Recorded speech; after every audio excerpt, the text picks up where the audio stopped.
नाज़रीन हेडलाइन समारिटियूं अहम ख़बर वाकरीदा हालूं त रहड़की में बिजली जी तार लॻाइण तां ॿिनि धुरनि में छेड़े सबबि 3 ॼणा ज़ख़्मी थी पिया आहिनि। अहम ख़बर वाकरियूं पिया हाफ़िज़ाबाद कॉलोनी में बिजली जी तार लॻाइण तां ॿिनि धुरनि में झेड़ो थी पियो आहे, जंहिं सबबि 3 ॼणा ज़ख़्मी थी पिया आहिनि। ज़ख़्मियुनि जो चवणु आहे त बिजली जी तार लॻाइण तां नज़ीर ज़हूर ऐं ॿियनि घर ते हमिलो कयो आहे। हुननि चयो त डंडा लॻण सबबि हिक ॼणे जी ॿांह ऐं ॼंघ भॼी पई आहे।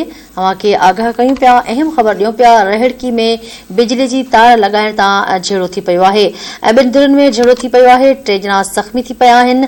हाफ़िज़ाबाद कॉलोनी में बिजली जी तार लॻाइण जे करे ॿिनि धुरनि में झेड़ो थी पियो आहे, जंहिं सबबि 3 ॼणा सख़्त ज़ख़्मी थी पिया आहिनि।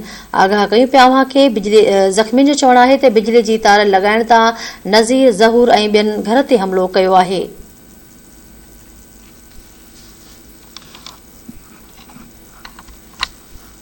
सिनेमा के आगाह कई पिया, रहड़की में बिजली जी तार लॻाइण तां ॿिनि धुरनि में छेड़े सबबि 3 ॼणा ज़ख़्मी थी पिया आहिनि।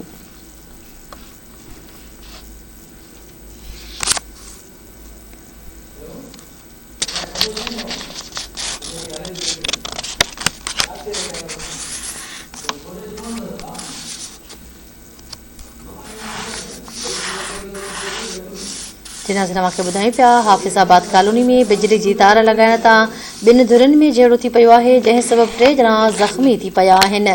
ज़ख़्मियुनि जो चवणु आहे त बिजली जी तार लॻाइण तां नज़ीर ज़हूर ऐं ॿियनि घर ते हमिलो कयो आहे। हुननि चयो त डंडा लॻण सबबि हिक ॼणे जी ॿांह ऐं ॼंघ भॼी पई आहे।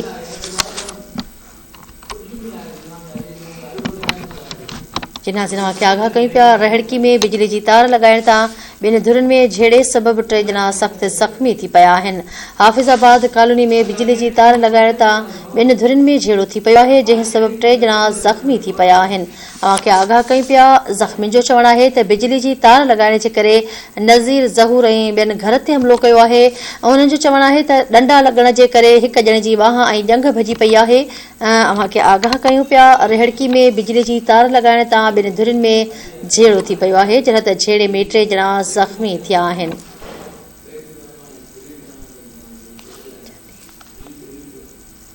नाज़रीन खे आगाह कयूं पिया, हाफ़िज़ाबाद कॉलोनी में बिजली जी तार लॻाइण तां ॿिनि धुरनि में झेड़ो थी पियो आहे, जंहिं सबबि 3 ॼणा ज़ख़्मी थी पिया आहिनि। अव्हां खे अहम ख़बर ॾियूं पिया, ज़ख़्मियुनि जो चवणु आहे त बिजली जी तार लॻाइण जे करे झेड़ो थियो आहे। झेड़े में नज़ीर ज़हूर ऐं ॿियनि घर ते हमिलो कयो आहे।